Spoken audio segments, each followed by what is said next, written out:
Hello everyone, how are you all? I hope you all are good. ठीक है, तो आज हम अपना जो अपने टॉपिक पीछे पढ़ा था उसके आगे का टॉपिक कवर करेंगे।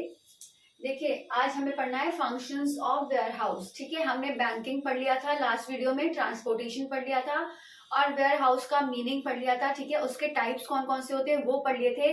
But today we will study about functions of warehouse. ठीक है, आज हम किसके बारे में पढ़ेंगे? फंक्शंस के बारे में। तो देखिए, देयर आर 5 फंक्शंस। ठीक है, अब यहाँ पर फर्स्ट क्या है? कंसोलिडेशन। कंसोलिडेशन का मतलब क्या होता है? किसी चीज को इकट्ठा करना। ठीक है, कंसोलिडेट करना। अब देखिए, कंसोलिडेशन का मतलब क्या होता है कि जो वेयर हाउस होता है, ठीक है, वेयर हाउस होता है, वो गुड्स क्या करता है? एक मान लो 3 पार्टीज हैं, ठीक है, और इन तीनों को एक ही जगह पे अपने गुड्स को क्या करना है? ट्रांसफर करना है। तो वो क्या करना है, मतलब स्टॉक करना है। तो क्या करेगा वेयर हाउस?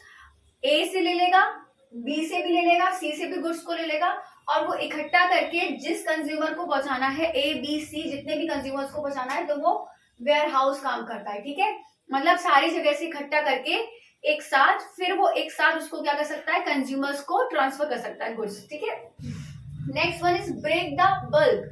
ये दोनों आसपास हैं लेकिन एक दूसरे से बिल्कुल अपोजिट है। कंसोलिडेट में क्या, कंसोलिडेशन में हम क्या करते थे कि सारे गुड्स को एक जगह कर लेते थे। ठीक है, अलग अलग जगहों से उठाकर एक जगह सारे गुड्स को कर लेते थे। But break the bulk, break मतलब क्या करते थे? एक जगह गुड्स है उसको ब्रेक करना।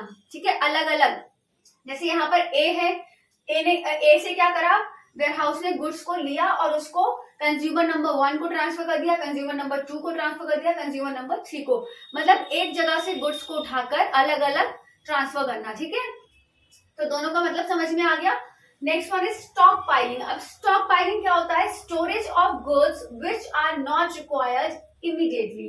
मतलब कि उन गुड्स का स्टोर करना, उन गुड्स को स्टोर करना जो कि हमें अभी जरूरत नहीं है लेकिन इन फ्यूचर हमें क्या होगा? उसकी जरूरत होगी।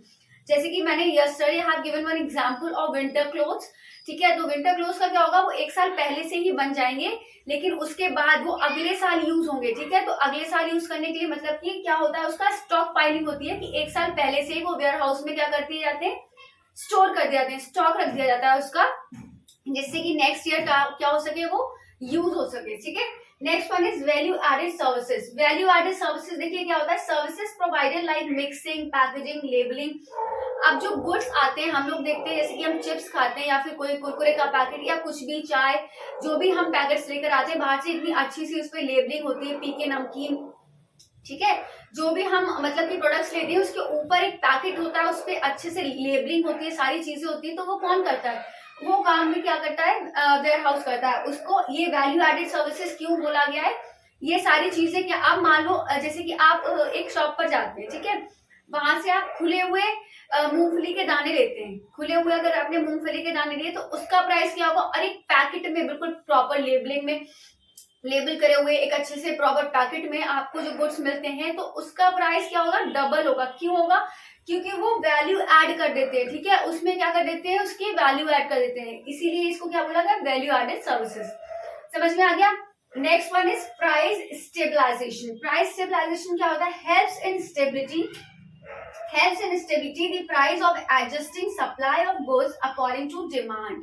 अब इसका मतलब क्या हुआ? जैसे कि जब गुड्स आते हैं, जैसे जैसे डिमांड होती है वैसे ही वैसे क्या होता है? गुड्स वैसे वैसे प्राइस हमारा घटता घटता या बढ़ता है। जैसे कि मान लो एप्पल का हम एग्जांपल लेते हैं, जब एप्पल का ज्यादा होता है तो क्या होता है? लोग खरीदना कम कर देते हैं उसको।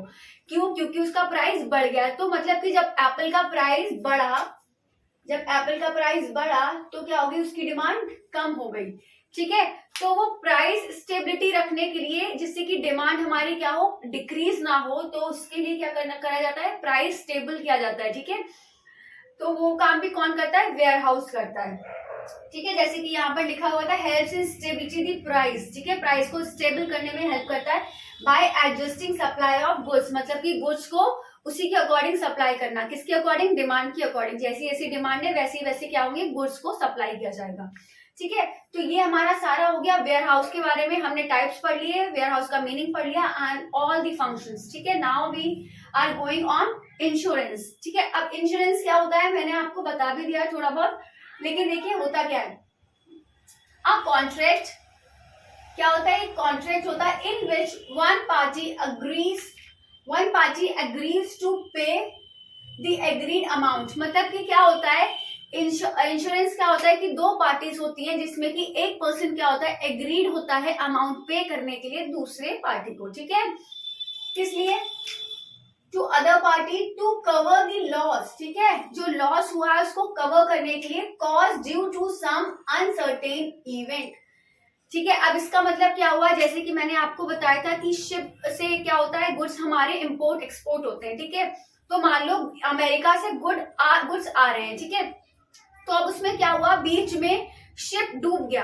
अब शिप डूब गया तो किसी को पता था कि हाँ ये हमारा शिप डूब जाएगा, तो वो अनसर्टेन एकदम चीज हो गई, ठीक है। तो उसी लॉस को कवर करने के लिए क्या करा जाता है, इंश्योरेंस कराया जाता है, ठीक है। तो ये वही चीज है, इस in consideration of a regular payment, in consideration of a regular payment क्या है, जब हम इंश्योरेंस कराते हैं तो उसके लिए हमें अमाउंट पे करना पड़ता है, जिससे कि एक साथ जब भी हमें लॉस हो तो वो एक साथ सारा क्या हो जाए, कवर हो जाए, ठीक है।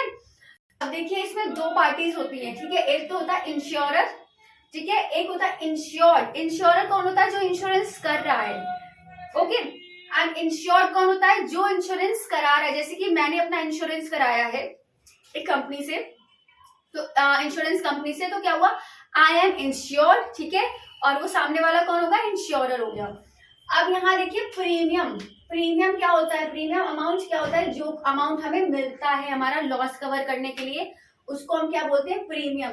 पॉलिसी क्या होती है, इसकी कुछ पॉलिसीज होती है जो कि हमें फॉलो करनी पड़ती है, सारे रूल्स एंड रेगुलेशंस होते हैं उसके इंश्योरेंस कराने के, तो वो सारे करने पड़ते हैं, ठीक है। तो इंश्योरेंस समझ में आ गया, जो इंश्योरेंस करता है, इंश्योर कौन होता है, जिसका इंश्योरेंस हुआ है, प्रीमियम जो अमाउंट हमें मिलता है अपना लॉस कवर करने के लिए, उसको हम बोलते हैं प्रीमियम, एंड पॉलिसी आपको पता ही है, ठीक है।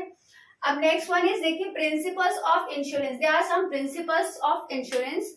First one is utmost good faith. Utmost good faith का मतलब क्या हुआ, इसका मतलब हुआ डिस्क्लोज फुल इंफॉर्मेशन, मतलब कि एक इंश्योरर और इंश्योर के बीच में जो भी इंफॉर्मेशन है सारी की सारी क्या होगी, डिस्क्लोज होगी, कुछ भी छुपाया नहीं जाएगा, क्योंकि this relation should be faithful. अगर हम कुछ छुपाते हैं इंश्योरेंस कंपनी से, लेकिन तब भी उनको पता चल जाता है, इसीलिए कोई चीज क्या होगी इन दोनों लोगों के बीच में छुपाई नहीं जाएगी, ठीक है।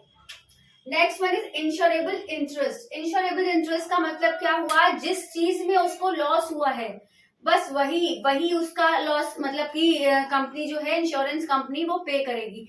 जैसे कि मान लो मेरे गुड्स थे, ठीक है, अब मेरा जैसे कि एक बिजनेस है, उसमें क्या मेरी फैक्ट्री में गुड्स रखे हुए हैं, अब मैंने जो इंश्योरेंस कराया था वो क्या कराया था, लॉस ऑन फायर, ठीक है, अगर आग लग गई उस चीज पे मुझे इंश्योरेंस मिलेगा, मैंने उसी का ही कराया था।